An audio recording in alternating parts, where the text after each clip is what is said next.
Hi there. So this is going to be part 5 of my Creative Honours Project vlog series.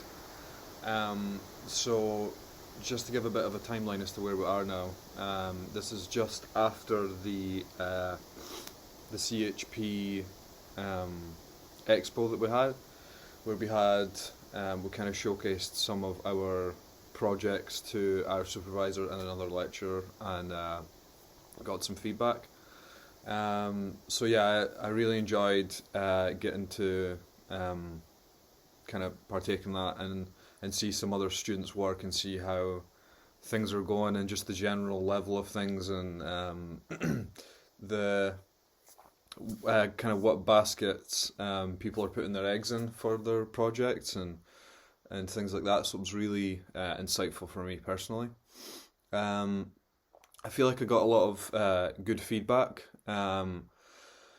Stuff that I'd kind of considered before, but I feel like now that a lecturer's pointed out as well, it's definitely something to look at. So the main sorts of things were that the actual music for the EP, that was sounding good. There wasn't really much to go about changing there, which was good for me because the music I'd put up to that point were mainly just kind of decent drafts rather than a finalized thing. So it fills me with a lot of confidence to know that now that these like finished drafts are kind of getting ticked off one by one, that they're going to be really solid and that people are going to like them. So that's cool. Um, the main thing was kind of the cohesion and kind of bringing together the fingerstyle EP, the fingerstyle lessons. The I've dubbed it the fingerstyle school. So my kind of introduction to the world of fingerstyle and how you can get started and just some things to look at and consider. Linking those two together, there's an obvious cohesion there because it's a fingerstyle EP, and I'm going to be using some of those pieces to pick apart within my lessons. So there's obvious cohesion there, but the main thing was the podcast. As it stands, the podcast kind of exists in the world of kind of trying to figure out students' perspectives on studying at a Scottish higher education institution. So the main thing but there was that I wanted to do a podcast. Excuse me. But it was kind of a two birds with one stone because I could use the information and themes that I'd gained from there as my kind of evidence and case study for my dissertation. So that was the main reason behind giving that more of a student pedagogy focus rather than existing as part of my kind of fingerstyle artist portfolio, like in the way that most fingerstyle artists have their websites laid out now, where they have a section for the videos that they've made of them playing, live or otherwise, and then they'll have some of their actual music that you can buy and listen to excerpts of. They'll then have lessons, kind of fingerstyle lessons and breakdowns of their songs and how to like kind of approach your own fingerstyle arrangements and creation through that kind of explanation and lens of their songs and picking them apart and how they work. And then they'll also have a podcast now that we're in like the world of COVID and hopefully on our way out of that soon. A lot of people have obviously taken to creating their own podcasts and things like that, and that seems to be a way that a lot of musicians are going, and also fingerstyle musicians. So I kind of thought just as it existed, as my podcast existed, it kind of acted as that. But as it was pointed out to me, it is quite student focused, so that might take away from the cohesion of the whole fingerstyle thing. So as it stands just now, I think we might look to interview some other people, some kind of musicians from within the field if we can get a hold of them.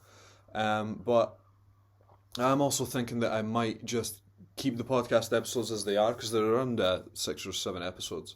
And although they're like student focused, I feel like that was my kind of main idea behind that anyway. I wanted it to be a student perspective, and it exists as kind of student interviews, and it is mainly an introduction as to like what was to come in terms of my artistic portfolio, rather than let's go and interview as many cool people as we can right away, and then here's like an archive of all the cool things I've done, and people I've interviewed.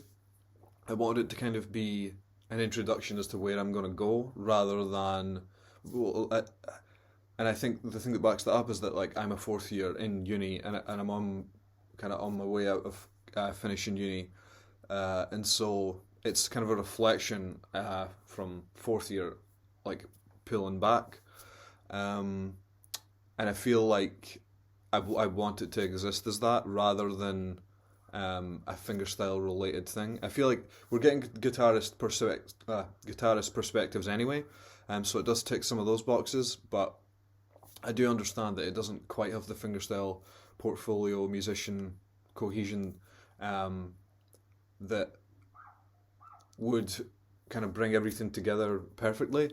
But I feel like even as it exists, as being student perspectives and more student focused, it still ticks the box for me in terms of I'm proud of the work and effort that I've put into, create the logos for the podcast, create the intros for every podcast, and then doing the 30 to 40 minute podcast. And although it is with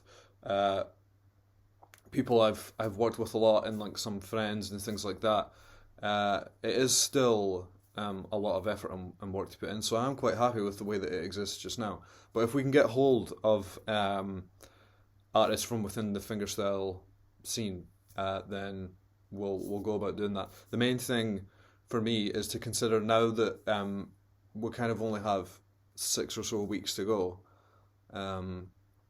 It is important to kind of think of how I'm going to be spreading myself in terms of all the other work I have to do in the other modules.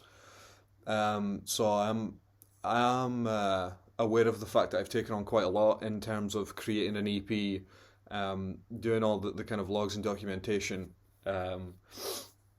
and creating a fingerstyle school and doing this podcast as well. So I'm kind of trying to reel things in and make my focus and aims clear, rather than just trying to do as much as I can all the time with every kind of basket I have for the Creative Arms project. So this is kind of the time that I'll be spending just reeling things in and getting everything just solid and polished, and looking really good. So yeah, as it stands, we have 6 or 7 weeks to go. Not sure of the exact time frame because I might finish earlier. You never know. So as it's going just now, the aim is to just keep chipping away and polishing things off, and from there I'll start to liaise with Sean, and we'll see how we can work to bring things together as best we can before submission. So I'll catch him with you soon.